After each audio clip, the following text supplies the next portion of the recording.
Hi అండి, నమస్తే. Welcome to my channel allrounder Bhargavi. నేను ఈ వీడియోలో ఈ లేయర్స్ ఫ్రాక్ని ఏ విధంగా స్టిచ్ చేశానో చూపిస్తున్నాను. ఇది ఓల్డ్ శారీ అండి. ఓల్డ్ శారీతో ఇంత అందంగా స్టిచ్ చేసుకోవచ్చు అనమాట. ఇది శారీ అనమాట. ఇది ఇలా ఉంది. సో దీన్ని నేను కలర్స్ ఇప్పుడు రెడ్ కలర్ ఒకటి, అలా బిస్కెట్ కలర్ ఒకటి, అలా ఆ విధంగా కట్ చేసేదనమాట. అన్ని కలర్స్ స్ట్రైప్స్ పైన ఉంది కదా, ఆ పైన ఒక లేయర్ కింద కట్ చేసి స్టిచ్ చేశాను. శారీని బట్టి నేను ఈ శారీకి ఈ లేయర్స్ ఫ్రాక్ స్టిచ్ చేస్తే బాగుంటుందని చెప్పి నేను ఫస్ట్ ఇలాగ అనుకొని స్టిచ్ చేశాను. పళ్ళు డివైడ్ చేసేసాను. పళ్ళులో నుంచి కూడా నేను ఓన్లీ ఈ రెడ్ కలర్ బుటీస్ ఉన్నాయి చూసారా, పెద్ద పెద్దవి, అవి బాడీకి వేస్తే బాగుంటుందని చెప్పేసి అవి బాడీకి వేసాను అనమాట. ముందుగా ఈ రెడ్ కలర్ వరకు చిన్నగా కొంచెం కట్ చేసి ఇలాగా మొత్తము కూడా శారీ మొత్తము కూడా ఇలా కట్ చేసేసేయాలి. ఇలా చేతితో ఇలా చింపేస్తే కట్ అయిపోద్ది కదా. ఇది ఈజీవే అనమాట. మొత్తము కత్తెరతోనే కట్ చేయాల్సిన పని లేదు. సో ఈ బిస్కెట్ కలర్ది ఒక లేయర్ కింద వేసాను. కింద వైపున ఇక్కడ బ్లాక్ కలర్ స్ట్రైప్స్ ఏం లేకుండా ఓన్లీ రెడ్ కలర్ అంచు ఉంది కదా, అది మనం శారీని బట్టి కూడా ఇలాగ డిజైన్ చేసుకోవచ్చు. ఈ అన్ని కలర్స్ కలిపి ఒక లేయర్ కింద వేసాను అనమాట. ఇప్పుడు ఈ రెడ్ కలర్లో కూడా ఈ కింద బార్డర్ని చూసారా, ఇది మొత్తం తీసేస్తున్నాను అనమాట. ఓన్లీ రెడ్ కలర్ మాత్రమే బుటీస్ ఉండేటట్టు ఉంచి ఈ బ్లూ కలర్ అంచు ఉన్నది తీసేస్తున్నాను. ఇలా చిన్నగా కట్ చేసి ఇలా మొత్తము ఇలా చించేస్తే తొందరగా కట్ అయిపోతుంది. ఇప్పుడు ఈ పళ్ళు ఉంది కదా, ఫ్రాక్కి 3 లేయర్స్ కట్ చేస్తాము. ఇప్పుడు మనం ఈ పళ్ళు బార్డర్లో ఈ అటు ఇటు పైన కింద బార్డర్స్ 2 కట్ చేసేసి మధ్యలో పార్ట్ మాత్రమే నేను బాడీ కింద కట్ చేస్తాను అనమాట. దీనికోసం ఇప్పుడు టేప్తో ఫస్ట్ ఈ బాడీ ఎంత ఉందో చూసుకోవాలి. 15 ఇంచెస్ కావాలి మనకి, పైన ఖర్చు కింద ఖర్చు మొత్తం తీసేగా. సో ఎంతవరకు కావాలో క్లాత్, ఎక్కడ వరకు డిజైన్ కావాలనుకున్నాం అక్కడ వరకు ఈ కొలత ఉండేలాగా కట్ చేస్తున్నాను. ఒక 14.5 ఇంచెస్ అలా కట్ చేశాను అనమాట. ఇలా ఉంది కరెక్ట్గా 14.5 ఇంచెస్ మీద ఒక 2 పాయింట్స్ ఉండే ఇలా కట్ చేశాను. 5.5 inches shoulder width, arm loose వచ్చి 6 ఇంచెస్. ఇది ఫ్రాక్ కదండి, కొంచెం లూజ్గా ఉంటేనే బాగుంటుంది. Arm round, neck 2.5, front neck 4.5 inches, back neck 5 inches అలా ఉండేటట్టు కట్ చేస్తున్నాను. మనం కుట్టేపాటికి ఒక 1/2 ఇంచ్ కింద దిగుతుంది. అలాగే షోల్డర్ కుర్చీలోకి కూడా వెళ్తుంది కదండి. 4.5, 5 సరిపోతుంది. చెస్ట్ లూజ్ వచ్చి 8.5 ఇంచెస్ పెడుతున్నాను. 1.5 ఇంచ్ ఖర్చు పెడుతున్నాను అనమాట. ఇంకా అలానే నిలువుగా కింద వరకు స్ట్రైట్ లైన్ గీసేసుకొని ఇక్కడ 1 ఇంచ్ పైకి మార్క్ చేసుకోవాలి బాడీకి ఎప్పుడు కూడాను. ఇక్కడ ఎలాగూ డార్స్ పెడతాం కదండి 4 వైపులా, అంటే ఫ్రంట్ సైడ్ 2, బ్యాక్ సైడ్ 2 పెడతాము. సో సరిపోతుంది అనమాట వెస్ట్ లూజ్. ఇలాగా లూజ్ హ్యాండ్ తోటే నేను ఇలాగా ఏమి రౌండ్ స్కేల్ గీయకుండా, రౌండ్ స్కేల్తో కాకుండా ఇలా లూజ్గా ఇలాగా రౌండ్స్ గీసేసాను అనమాట. ఆర్మ్ రౌండ్ అలానే నెక్ రౌండ్. నేను అంతేనండి, బాడీ కటింగ్ అయిపోయింది. ఫ్రంట్ నెక్ బ్యాక్ నెక్ ఒకేసారి కట్ చేయకూడదు. పైకి ఏ నెక్ ఉందో అది కట్ చేయాలి. ఇక్కడ రౌండ్ వెస్ట్ దగ్గర మటుకు పైకి 1 ఇంచ్ ఉండేలాగా కట్ చేసుకోవాలి. ఇక్కడ పైన ఉన్న నెక్ కట్ చేసి ఈ 2 పార్ట్స్ని డివైడ్ చేయాలన్నమాట. ఇలాగా డివైడ్ చేసి ఇప్పుడు బ్యాక్ నెక్ కొంచెం దించాలి. ఫ్రంట్ పార్ట్కి ఏమో ఆర్మ్ హోల్ కొంచెం కిందకి దించాలన్నమాట. ఈ రెండిటికి ఈ విధంగా ఫస్ట్ ఫ్రంట్ పార్ట్కి ఏమో ఆర్మ్ హోల్ రౌండ్ దించాలి ఒక 1/2 ఇంచ్. ఇక బ్యాక్ నెక్కి ఆల్రెడీ మనం కింద పెట్టుకున్నాం కదా ఒక 1/2 ఇంచ్, అలాగా దీని విధంగా కట్ చేయాలి. అంతేనండి, బాడీ కటింగ్ అయిపోయింది. ఇక్కడ నేను మా పాపకి స్టిచ్ చేస్తాను అనమాట. ఇక్కడ 9.5 ఇంచెస్ ఉంది కదా, కానీ 8.5 ఇంచెస్ వరకు వస్తుంది. ఎందుకంటే చుట్టూ డార్స్ వేసేపాటికి 1 ఇంచ్ పోతుంది. ఇప్పుడు దీనికి డబల్ ఈ స్ట్రైప్స్ లైన్ తీసుకోవాలి. ఇది 8.5 ఇంచెస్ ఉంటుంది కదా, 8 ఇంచెస్ అనుకోండి, ఒక 1/2 ఇంచ్ ఖర్చు పోనా అంటే 16 ఇంచెస్ తీసాను అనమాట. అంటే ఇది 4 లేయర్స్, పైన బాడీ 4 లేయర్స్. ఇది కింద ఈ చుట్టూ కూడా మనం కుచ్చు పెట్టేపాటికి తక్కువ ఉంది కదా, కుచ్చు పెడతాం కదా. సో ఇది 16 ఇంచెస్ తీసుకున్నాను అనమాట. అలా డబల్ తీసుకోవాలి. ఇది 16 ఇంచెస్ ఉంది కదా, ఈ రెడ్ కలర్ది 32 ఇంచెస్ తీసుకున్నాను. ఒకసారి పొడవు కూడా చెక్ చేసుకోవాలి. ఇది 14 ఇంచెస్ ఉంది. దీనిపైన ఇది పెట్టుకొని ఖర్చుతో కాకుండా ఎంత ఉందో మార్క్ చూసుకోవాలి. 13.5 ఇంచెస్ ఉంది ఇది కూడా అంతేనండి. సేమ్ ఖర్చుతో పాటు కాకుండా పైకి పెట్టుకున్నాం కదా, 13.5 ఇంచెస్ ఉందన్నమాట. ఇది కూడా కనిపిస్తుంది కదా, ఇది కూడా 13.5 ఇంచెస్ ఉంది. సో ఇంకొంచెం క్లాత్ కావాల్సి వస్తే ఇది రెడ్ కలర్ బార్డర్ వచ్చే విధంగా ఈ సన్నని పీస్ అటాచ్ చేశాను అనమాట. సో ఇప్పుడు నాకు బార్డర్ ఫుల్ లెంత్ అయితే సరిపోయింది. ఇప్పుడు పైన కొంచెమే కదండి క్లాత్ తీసుకున్నాము.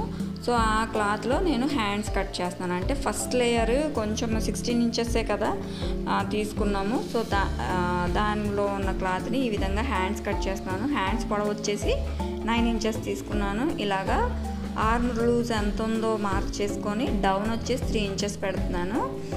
ఇక్కడి నుంచి ఇక్కడికి ఎంత ఉందో ఈ విధంగా ఆర్మ్ రౌండ్ సరిపడా ఉందో లేదో చూసుకొని 9.5 ఇంచెస్ ఉండేటట్టు మార్క్ చేసుకొని ఈ విధంగా గీసుకోవటమే. కింద ఏమో 6 ఇంచెస్ అనమాట రౌండ్, హ్యాండ్ రౌండ్. ఇక్కడ ఖర్చు ఇక్కడ వరకు గీసుకొని 1.5 ఇంచ్ కదా ఖర్చు పెట్టాను నేను. సో దాని ప్రకారం ఇలా హ్యాండ్ గీసేస్తున్నాను అనమాట. ఇక్కడ నేను పొడవు కుచ్చు పెడదాం అనుకుంటున్నాను. సో ఎంత ఉందో అంత 6 ఇంచెస్ పొడవు ఉంది. ఈ వెడల్పు వచ్చేసి 3 ఇంచెస్ పెట్టాను అనమాట. జస్ట్ ఇలాగా స్లోప్ ఇచ్చేసాను అనమాట. చాలా ఈజీ అండి. హ్యాండ్స్ అయితే మంచి లుక్ వచ్చింది స్టిచ్ చేసిన తర్వాత. ఈ బార్డర్ అంటే మొత్తం కలర్స్గా ఉంది కదా, సో అందుకని అనమాట. ఇప్పుడు ఇది ఈ కింద వైపున నేను ఫోల్డ్ చేసి స్టిచ్ చేస్తున్నాను. ఇవన్నీ 4 లేయర్స్, అంటే ఫోల్డింగ్ మన చీర ఎంత పొడవు ఉందో అంత పొడవు పెట్టేశాను. లాస్ట్ లేయర్ ఒకసారి మీకు మళ్ళీ కొలత చూపిస్తున్నాను. ఇక్కడ 9.5 ఇంచెస్ ఉంది, అంటే ఖర్చుకు డార్స్లో పోను 8.5 ఇంచెస్. ఇక్కడ 16 ఇంచెస్ తీసుకున్నాం.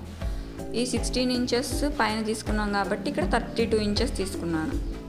ఓకే, ఇదిగోండి దగ్గరికి చూపిస్తున్నాను. 32 ఇంచెస్ అనమాట.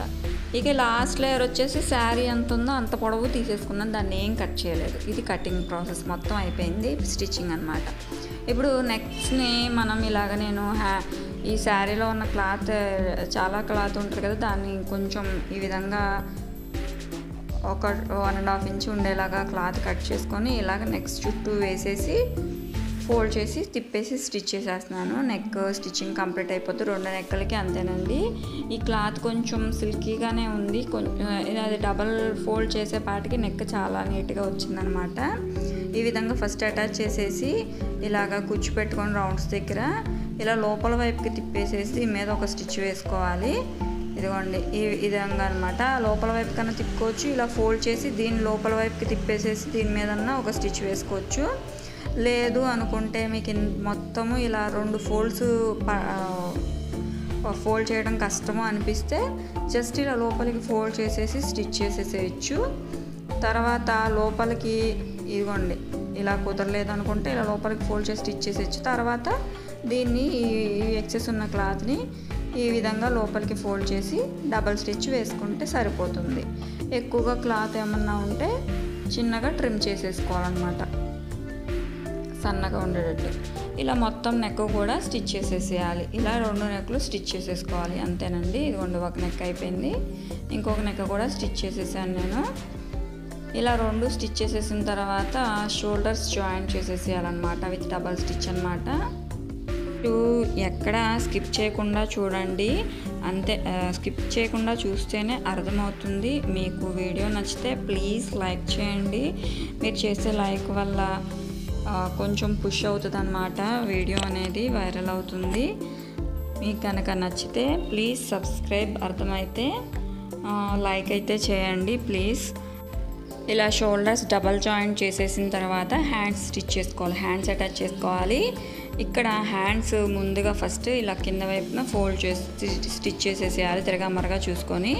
ఇప్పుడు మంచి వైపున ఇలాగా షోల్డర్ మిడ్ పాయింట్లోని ఈ హ్యాండ్ మిడ్ పాయింట్ ఈ విధంగా పెట్టుకొని మనం కుచ్చు ఎన్ని వీలైతే అన్ని పెట్టుకోవాలన్నమాట. చిన్నగా పెడుతున్నాను, చాలా చిన్నగా పెడుతున్నాను. చాలా నీట్గా వచ్చింది హ్యాండ్స్ లుక్ అయితే.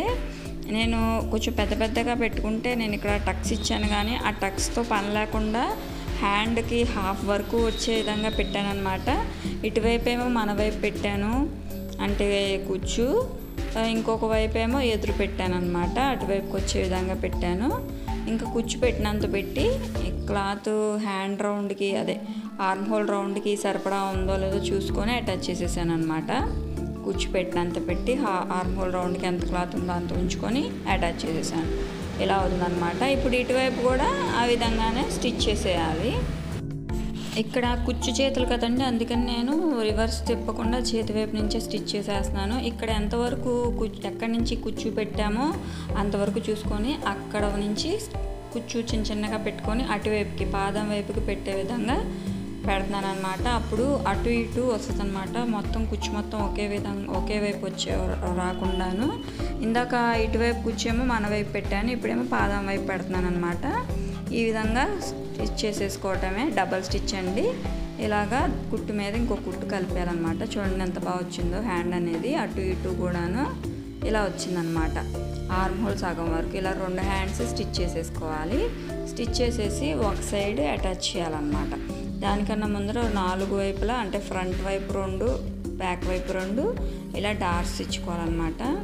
ఈ విధంగా అన్నమాట డార్స్ కుట్టుకోవాలి. ఇప్పుడు హ్యాండ్ నుంచి ఇక్కడ కరెక్ట్గా కటింగ్ బాగుంటేనే మనకి నీట్గా వస్తుందండి. ఆర్మ్ హోల్లో ప్లస్ అనేది ఏమన్నా అటు ఇటు అయితే ఇక్కడ అటాచ్మెంట్ జాయింట్ నీట్గా రాదు. అలానే ఆర్మ్ హోల్ ఎగుడు దిగుడు వెళ్తుంది అనమాట.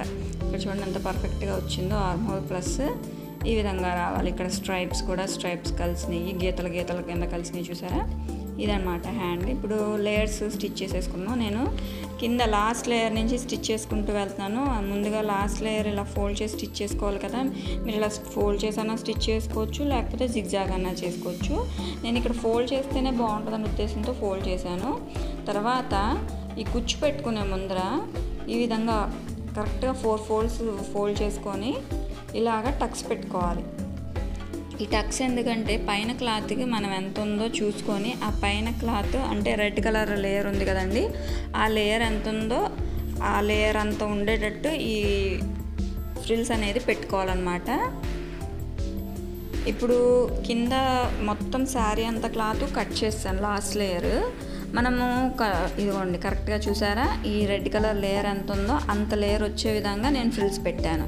ఇప్పుడు ఈ రెడ్ కలర్ క్లాత్తో ఫ్రిల్స్ పెట్టుకుంటాను. ఇదిగోండి అక్కడక్కడ పెట్టుకోవాలి. కుచ్చు పెట్టుకోవాల్సిన పని లేదు, మన క్లాత్ అడ్జస్ట్ అవ్వాలి కదా. ఇప్పుడు దీనికి ఎలాగ టక్స్ పెట్టానో చూడండి. ఇలాగ 4 పొరల మీద ఈ విధంగా ఫోల్డింగ్స్ దగ్గర చిన్నగా టక్స్ పెట్టుకొని ఇది మళ్ళీ పైన ఉన్న క్లాత్కి అడ్జస్ట్ అవ్వాలన్నమాట. ఈ ఫ్రిల్స్ ఈ విధంగా అనమాట. దీనికి కూడా పైన ఉన్న క్లాత్కి కరెక్ట్గా వచ్చే విధంగా ఫ్రిల్స్ పెట్టుకోవాలి. ఇప్పుడు ఫస్ట్ లేయర్ని డైరెక్ట్ బాడీకి అటాచ్ చేసేస్తున్నాను. ఇక్కడ ఫ్రిల్స్ చూపిస్తున్నాను ఎలా పెట్టాననేది. ఈ బాడీకి కూడా ఇలాగ ఫోల్డ్ చేసుకొని ఇలాగ టక్స్ పెట్టుకోవాలి. ఇప్పుడు ఫస్ట్ స్టార్టింగ్ దగ్గర నుంచి మనం ఎక్కడైతే టక్స్ పెడతామో బాడీ టక్స్ ఈ టక్స్ 2 అటాచ్ అవ్వాలన్నమాట. ఆ విధంగా వచ్చే విధంగా టక్స్ ఫ్రిల్స్ పెట్టుకోవాలి ఇలా నీట్గా. ఇక్కడ బాడీకి అటాచ్ చేసేస్తున్నానండి. ఆ 2 విడివిడిగా ఫ్రిల్స్ పెట్టాను. ఇది ఈజీ అన్నమాట. మొత్తం అంతా ఒకదాని తర్వాత ఒకటి ఫ్రిల్స్ పెట్టుకుంటూ వచ్చే కన్నా ఇది ఈజీగా స్టిచ్ చేసుకోవచ్చు. ఇలాగా ఫస్ట్ మనం ఎక్కడెక్కడైతే టక్స్ పెడతామో ఆ 2 కలిపి పట్టేసుకోవాలన్నమాట. అప్పుడు మనకి ఎగుడు దిగుడు అనేది రాదు. బాడీకి పెట్టిన కటింగ్ ఈ ఫ్రిల్ క్లాత్కి పెట్టిన కటింగ్ ఇదిగోండి మ్యాచ్ అవ్వాలి. ఇక్కడ కరెక్ట్గా మ్యాచ్ అయింది చూస్తున్నారు కదా. సో అంటే మనం ఈ విధంగానే ఫ్రిల్స్ పెట్టుకుంటే సరిపోతుంది. ఎక్కువ తక్కువ కాకుండా కరెక్ట్గా ఫ్రిల్స్ పెట్టుకోవాలన్నమాట. ఇప్పుడు లాస్ట్కి వచ్చేసరికల్లా కూడా సరిపోయింది క్లాత్. నేను ప్రతిదీ కింద నేల మీద పరిచి చూపిస్తున్నానండి మీకు అర్థమయ్యే విధంగా. ఇదిగోండి ఫస్ట్ లేయర్ బాడీకి అటాచ్ చేశాను. ఇప్పుడు మిగతా లేయర్స్ కూడా ఒకదాని తర్వాత ఒకటి అటాచ్ చేసేసుకోవాలంటే ఇప్పుడు పైనుంచి అటాచ్ చేసుకురావాలి. ఫ్రిల్స్ అయితే కింద నుంచి ఫ్రిల్స్ లేయర్స్కి పెట్టుకుంటూ వచ్చాము. ఇప్పుడు పైన బాడీ దగ్గర నుంచి అటాచ్ చేసుకుంటూ రావాలి. ఆల్రెడీ మనం ఫ్రిల్స్ పెట్టేసుకున్నాం కాబట్టి ఈజీగా ఈ విధంగా నీట్గా అటాచ్ చేసేసుకోవటమే. అటాచ్ చేసుకుంటూ ఫ్రిల్స్ పెట్టుకుంటే మనకి కొంచెం టైం పడుతుంది. అటు ఇటు క్లాత్ అనేది జరిగిపోతుంది. ఇక్కడ బాడీ అటాచ్ చేస్తాం కదండి, సో క్లాత్ కూడా బరువుగా ఉన్నట్టు ఉంటుంది. ఈ విధంగా ఫస్ట్ ఫ్రిల్స్ పెట్టుకున్నాం కాబట్టి ఈజీగా అటాచ్ చేసేయటమే. ఆ ఫస్ట్ లేయర్కి సెకండ్ లేయర్ అటాచ్ చేస్తాను అనమాట. తర్వాత థర్డ్ లేయర్ అటాచ్ చేయాలి. ఇప్పుడు సెకండ్ లేయర్ కూడా కంప్లీట్ అయిపోయింది. ఇప్పుడు థర్డ్ లేయర్ ఆఖరి లేయర్ అటాచ్ చేసుకోవాలి. ఇదిగోండి లుక్ అయితే ఇలా ఉంది. మీకు ఇలా కావాలన్నా ఉంచుకోవచ్చు, కానీ నేను ఆఖరి లేయర్ కూడా అటాచ్ చేసి ఇంకా హ్యాండ్ దగ్గర నుంచి జాయింట్ చేస్తాను అనమాట. అంటే ఫుల్ ఫ్రాక్ కింద ఉంటుంది అనమాట ఆఖరి లేయర్ కూడా. అంటే మన పొడవును బట్టి మనం అడ్జస్ట్ చేసుకోవాలి. అది కూడా అటాచ్ చేసేసినాక హ్యాండ్ దగ్గర నుంచి మొత్తం జాయింట్ చేసేసుకురావాలి. అంతేనండి. మీకు కనుక నచ్చితే అర్థమైతే ప్లీజ్ లైక్ చేయండి. మీ లైక్ వల్ల వీడియో ఇంకొంతమందికి పుష్ అవుతుంది అన్నమాట. మీకు కనుక ఈ వీడియో అర్థమైతే ప్లీజ్ సబ్స్క్రైబ్ మై ఛానల్. అలానే నా ఛానల్లోని వీడియోస్ని ఒకసారి అబ్జర్వ్ చేయండి. మొత్తం లుక్ అయితే ఇలా ఉందండి. ఫ్రాక్ లుక్ చూడండి ఎంత బాగా వచ్చిందో. ఇక్కడ జాయింట్స్ దగ్గర కూడా కరెక్ట్గా ప్లస్ మార్క్ వచ్చింది. ఇటు సైడ్ మొత్తము క్లోజ్ కదా. ఇదిగోండి ఇక్కడ ఇటు సైడ్ నుంచి బాడీ అటాచ్ చేసాము. అంటే ఒక సైడే ఓపెన్ అనమాట. ఇటు సైడ్ మొత్తము మనం శారీ కదా కుట్టింది, సో అందుకని ఇటు సైడ్ ఒక్కటే అటాచ్ చేసుకుంటే సరిపోయింది అనమాట. ఎక్కడెక్కడికక్కడ ప్లస్ మార్కులు వచ్చినాయి. ఎక్కడికక్కడ క్లాత్ కరెక్ట్గా సరిపోయిందండి. ఎగుడు దిగుడు ఏమీ రాలేదు. ఇలాంటి క్లాత్ కుట్టడానికి ఎందుకంటే అటు ఇటు జరిగిపోతే లుక్ బాగోదన్నమాట. సో ఫినిషింగ్ చూసారా ఎంత బాగుందో. గీతలు కరెక్ట్గా సెట్ అయ్యి. మీకు కనుక అర్థమైతే ప్లీజ్ సబ్స్క్రైబ్. Thank you.